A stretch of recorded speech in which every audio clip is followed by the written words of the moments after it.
Selamat datang di Alur Donghua. Kali ini Mimin akan cerita novel The Crown, Emperor of Eternity. Sebelum mendengarkan, jangan lupa subscribe, like, komen, dan share ya, biar Mimin tambah semangat. Selamat mendengarkan.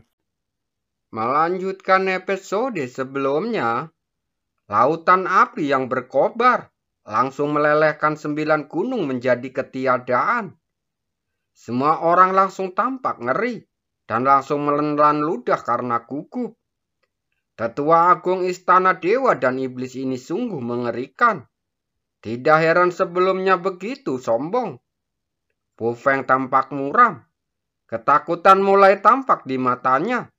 Orang tua ini menyembunyikan kekuatannya yang sangat dalam. Anda harus tahu bahwa kekuatan yang tampak tidak berada di tingkat kelima Rana Yin Yang. Keluar dari sini dalam waktu 10 nafas. Penatua Agung perlahan-lahan naik ke udara, langsung menatap semua orang. Ekspresi para praktisi dari semua pihak langsung berubah.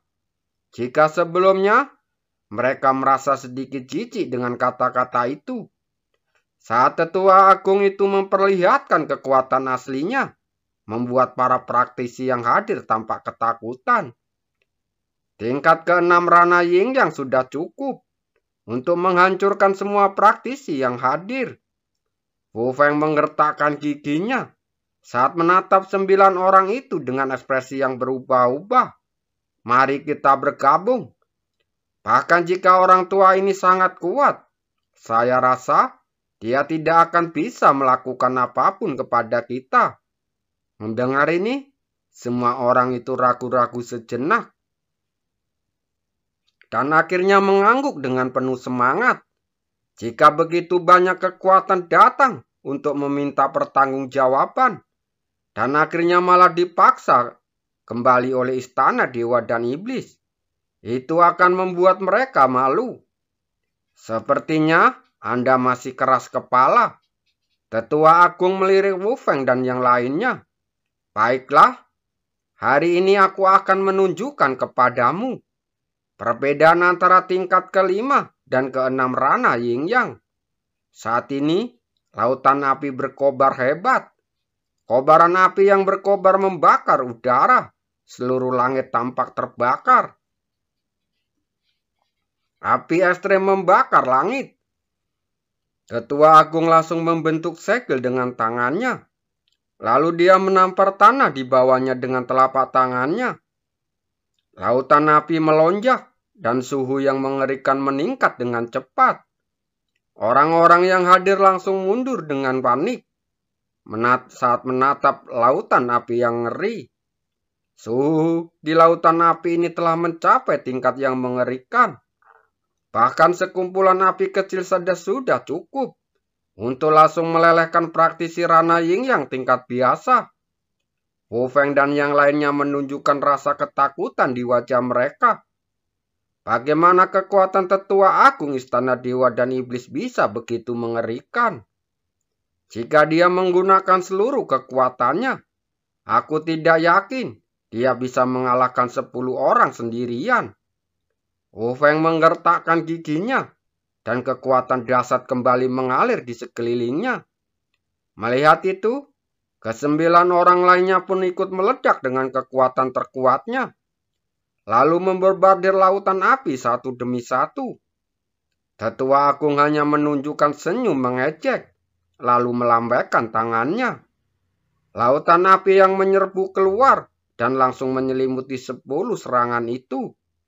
Saat keduanya beradu, 10 serangan yang nampak dahsyat itu langsung runtuh seketika di bawah lautan api yang berkobar. Melihat pemandangan ini, pupil semua orang tiba-tiba mengecil saat memandang dengan ngeri. Bahkan 10 orang yang telah bekerja sama masih begitu lemah di hadapan Tetua Agung. Tetua Agung mencibir dan api di lautan api membumbung tinggi, membakar habis 10 serangan itu hingga tak tersisa. Setelah itu, api menyapu seluruhnya, menyelimuti Wu Feng dan yang lainnya. Seketika, teriakan melengking terdengar di udara. Semua orang samar-samar bisa melihat bahwa di bawah naungan api itu, Fu Feng dan yang lainnya meraung menyedihkan. Dengan ekspresi terdistorasi di wajah mereka, semua orang tampak ngeri dan langsung mundur beberapa langkah. Kekuatan mengerikan itu berada di luar imajinasi mereka. Sekelompok orang idiot yang tidak tahu bagaimana menghargai hidupnya. Tetua Agung melambaikan tangannya. Sosok manusia melesat keluar dari lautan api dan jatuh ke tanah karena ketakutan. Melihat ke-10 orang itu, semua orang yang hadir langsung terkejut. Karena pada saat ini, Wu Feng dan yang lainnya masih tampak sama. Tubuh mereka menghintam karena hangus, dan kulit mereka setengah meleleh. Sebelum darah dapat mengalir keluar, darah tersebut menguap menjadi kabut darah karena suhu tinggi. Kekuatan tua-tua agung istana dewa dan iblis benar-benar mengerikan. Banyak praktisi yang menelan ludah karena ngeri. Sekarang, mereka akhirnya mengerti mengapa istana dewa dan iblis mampu mendominasi benua dewa dan iblis begitu lama. Dan penatua agung yang begitu kuat. Ditambah dengan kekuatan tak terduga dari kepala istana dewa dan iblis. Kekuatan mana yang berani menantangnya? Mereka dapat meramalkan bahwa suatu hari nanti, bahkan 9 dinasti akan sepenuhnya ditelan oleh istana dewa dan iblis dan menjadi kekuatan mereka sendiri. Keluar dari sini, Tetua Agung mengarahkan pandangannya ke arah kerumunan saat berteriak dengan marah. Mendengar ini, semua orang gemetar. Ekspresi mereka penuh rasa ketakutan. Wu Feng dan yang lainnya mulai berbatuk-batuk hebat. Mereka berdiri dengan gemetar, merasakan sedikit sakit hebat yang datang dari seluruh tubuhnya. Lalu mereka menatap ke arah Tetua Agung dengan mata penuh ketakutan. Orang ini hanyalah dewa pembunuh yang membuat mereka merasa takut. Ayo pergi. Wu Feng berkata dengan suara gemetar. Kalau saja Tetua Agung tidak menunjukkan belas kasihan, lautan api itu pasti sudah melebur mereka menjadi ketiadaan tanpa meninggalkan jejak sedikit pun. Setelah mendengar kata-katanya, ekspresi 9 orang lainnya langsung berubah. Dan akhirnya mereka hanya bisa mengangguk karena takut. Ketika mereka datang, mereka berpikir bahwa dengan gabungan bersama semua orang, mereka dapat memaksa istana dewa dan iblis mundur. Tetapi sekarang, tampaknya ide ini terlalu naif. Ayo pergi. Wu Feng dan yang lainnya bahkan tidak peduli dengan luka mereka sendiri. Mereka mundur dari alun-alun dengan ketakutan. Karena di kerumunan orang-orang yang panik dari segala arah. Melihat semua orang mundur, Tetua Agung menyisingkan lengan bajunya, lalu menyingkirkan lautan api. Kalian semua adalah orang-orang sok suci. Apakah kalian benar-benar berpikir bahwa istana dewa dan iblis dapat diguncang oleh kekuatan apapun? Dia mencibir, matanya penuh penghinaan. Jika saja kepala istana tidak sedang dalam pengasingan, tak seorang pun dari orang-orang ini yang bisa meninggalkan istana dewa dan iblis. Tepat saat semua orang hendak meninggalkan gunung dewa dan iblis, ruang di langit tiba-tiba berfluktuasi hebat, dengan gelombang menyebar ke segala arah, menyebabkan angin kencang menderu di langit. Apa yang sedang terjadi? Semua orang terkejut saat menatap ke langit. Mengapa tiba-tiba terjadi fluktuasi spasial yang begitu kuat? Mata Tetua Agung yang berawan itu terpaku, dan dia menatap ke langit dengan ragu. Bukankah arah itu adalah pintu keluar pemakaman dewa dan iblis? Tapi sekarang, lebih dari setengah tahun telah berlalu sejak pemakaman dewa dan iblis ditutup. Dan semua orang telah keluar dari pemakaman. Bagaimana bisa ada fluktuasi spasial di pintu keluar ini? Wajah Helan Ling Tian tampak terkejut. Dia menatap tempat di mana fluktuasi spasial ini menjadi semakin intens. Dengan ekspresi terkejut dan ragu di wajahnya. Entah kenapa, dia merasakan aura yang familiar darinya. Ini tidak mungkin, katanya dengan tak percaya. Bukankah anak itu sudah mati saat jatuh ke jurang dewa dan iblis? Di bawah tatapan terkejut banyak orang, fluktuasi di angkasa menjadi semakin dahsyat dan riak-riak seperti gelombang air menyebar. Secara bertahap, lorong gelap perlahan mulai terbentuk. Ketika saluran luar angkasa menjadi sepenuhnya stabil, sesosok muda melangkah keluar darinya. Suasana alun-alun langsung membeku, dan semua orang menatap langit dengan takjub, di mana seorang pemuda melangkah keluar. Siapa orang ini? Mengapa dia ada di sini? Beberapa orang berseru. Orang ini tampaknya telah merobek ruang. Tidak mungkin. Bagaimana ini mungkin? Dilihat dari penampilannya, dia tidak lebih dari 20 tahun. Bagaimana dia bisa memiliki kemampuan untuk merobek ruang? Banyak orang yang terkejut saat melihat pemandangan ini. Tetapi seseorang bereaksi dan melihat petunjuknya. Mereka mengira bahwa saluran ruang ini ada dan tidak dirobek secara paksa oleh pemuda ini. Lagi pula, untuk memiliki kemampuan untuk merobek ruang, seseorang perlu menerobos batasan alam ranah yin yang dan mencapai tingkat yang lebih tinggi. Dan jelas, dengan usia pemuda ini, tidak mungkin baginya untuk memiliki kultivasi seperti itu. Bukankah orang ini anak itu? Di antara banyak orang yang hadir, ada beberapa orang yang telah memasuki makam dewa dan iblis, sehingga mereka dapat mengenali penampilan Cu Kuangseng. Begitu kata-kata ini keluar, pemandangan itu segera menjadi keributan. Karena identitas Cu Kuangseng telah menyebar luas. Tiba-tiba, banyak orang menatap sosok muda di langit dengan mata terbelalak ngeri. Orang ini sebenarnya adalah pemuda yang bernama Cu Kuangseng. Setelah semua orang meninggalkan makam dewa dan iblis hari itu, berbagai prestasi Cu Kuangseng menyebar luas, menyebabkan gelombang besar di benua yang tak terhitung jumlahnya, membuat nama Cu Kuangseng terkenal oleh banyak orang. Di puncak gunung Wanjian melawan Jin Yanxi, di sungai Shenhe melawan Jin Yanmi, di Taman Linggau mengalahkan Baijian dan putranya sepenuhnya. Satu demi satu, prestasi yang tampak luar biasa bagi orang biasa. Tapi pemuda ini mampu menerobos semuanya. Di antara prestasi ini, yang paling mengejutkan, tidak diragukan lagi adalah dua hal.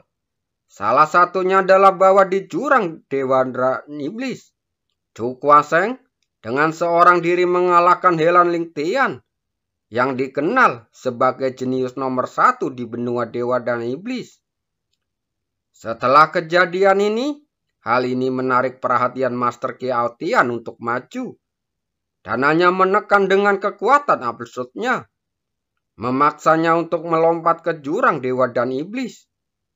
Bagaimana mungkin orang ini masih hidup? Banyak orang menatap sosok muda itu dengan kagum. Setelah melompat ke jurang dewa dan iblis yang mengerikan, orang ini benar-benar muncul lagi setelah lebih dari setengah tahun. Adegan ini adalah sesuatu yang tidak diharapkan siapapun. Orang yang paling terkejut saat ini tidak lain adalah Helan Ling Tian. Dia menatap Cu Kuangseng. Matanya melebar sedikit demi sedikit. Dan matanya dipenuhi rasa tidak percaya. Apakah ini hantu? Bagaimana orang ini masih hidup? Apakah anak ini masih hidup? Ekspresi wajah tetua agung langsung membeku, dan secerah cahaya melintas di matanya yang keruh. Setelah Qin Ao Tian meninggalkan pemakaman dewa dan iblis, Dia pernah menyebutkan nama Cu Kuangseng kepadanya. Ia berkata, beruntunglah bocah ini terjun ke jurang dewa dan iblis untuk bunuh diri. Kalau tidak, meskipun ia berlatih 10 tahun lagi, ia pun tak akan mampu menandinginya. Saat banyak orang terkejut, saluran ruang angkasa di langit perlahan menghilang. Dan fluktuasi ruang yang awalnya beriak di langit juga langsung menghilang. Cu Kuangseng melangkah ke dalam kehampaan. Tatapan matanya langsung tertuju pada tetua agung dan yang lainnya. Sudut mulutnya pun langsung melengkung dingin. Dia menebak dengan benar bahwa pintu keluar pemakaman dewa dan iblis berada di gunung dewa dan iblis ini. Kali ini, dia berhadapan langsung dengan istana dewa dan iblis. Sudah lama sekali kita tidak bertemu. Cara istana dewa dan iblis melakukan sesuatu masih sama sombongnya seperti sebelumnya. Dia melirik ke arah para praktisi yang ketakutan itu, lalu berkata dengan nada tenang, "Harus kukatakan, kau benar-benar beruntung. Kau melompat ke tempat yang berbahaya, tetapi kau berhasil keluar hidup-hidup." Helan Lingtian menatapnya dengan dingin. "Tapi nasibmu sangat buruk. Kamu baru saja menyelamatkan hidupmu, dan kemudian kamu memasuki wilayah kematianmu." "Wilayah kematianku?" Cu Kuangseng tersenyum tipis saat menatapnya dengan tenang. "Apakah kamu berbicara tentang dirimu sendiri?" Helan Lingtian mendengus dingin, lalu menghentakkan kakinya. Sebuah kekuatan bagaikan badai melanda dan menghantam alun-alun dengan bentuk gelombang. Tingkat kelima Rana Yin Yang. Mata Cu Kuangseng berkedip sedikit, tetapi tetap saja tidak banyak perubahan di wajahnya. "Setelah aku dikalahkanmu olehmu hari itu, aku telah berlatih keras dalam pengasingan selama lebih dari setengah tahun, dan kekuatanku telah meningkat pesat." Helan Lingtian menatapnya dengan tatapan dingin, dan seluruh tubuhnya dipenuhi dengan semangat juang. "Baguslah kalau kamu masih hidup. Hari ini, di hadapan seluruh dunia, aku akan mendapatkan kembali reputasiku yang hilang darimu hari itu." Suara dingin itu menyebar dengan penindasan tak terbatas, langsung menyelimuti Cu Kuangseng di langit. Menanggapi hal ini, ekspresi Cu Kuangseng tetap tenang, dengan sedikit lengkungan sinis di sudut mulutnya. "Jika saat itu kamu masih hidup, aku hanya bisa mengatakan itu sebagai keberuntunganmu." Melihat penampilannya, Helan Lingtian merasa geram. Dia berteriak dengan marah, lalu melesat ke angkasa. "Seni Dewa Pedang King Di." Pedang hijau itu melesat keluar dari belakangnya. Dan saat cahaya hijau melonjak, pedang itu berubah menjadi cahaya hijau di belakangnya. Kaisar Hijau menebas dengan satu pedang.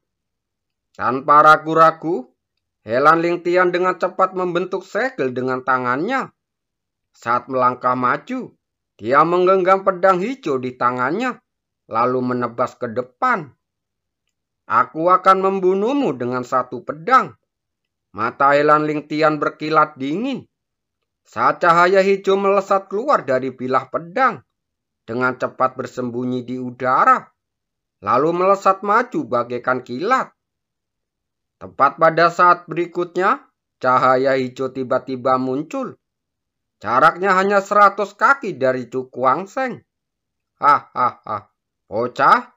Kali ini aku akan menginjak-injakmu dan membiarkanmu mengalami penghinaan." Melihat semua ini, Helan Lingtian tertawa terbahak-bahak. Ekspresinya dipenuhi kegembiraan. Kekalahan hari itu sudah diterimanya karena dia terlalu sombong.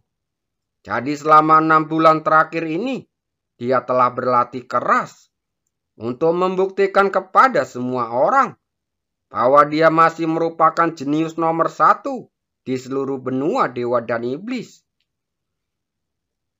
Melihat Helan Ling Tian tertawa terbahak-bahak, tatapan sinis melintas di mata Chu Guangsheng. Dia mengulurkan tangannya dengan tatapan ngeri yang tak terhitung jumlahnya. Dia langsung meraih cahaya hijau yang sangat menakutkan itu. Tanpa langkah apapun, dia hanya mengepalkan tangannya dengan ringan.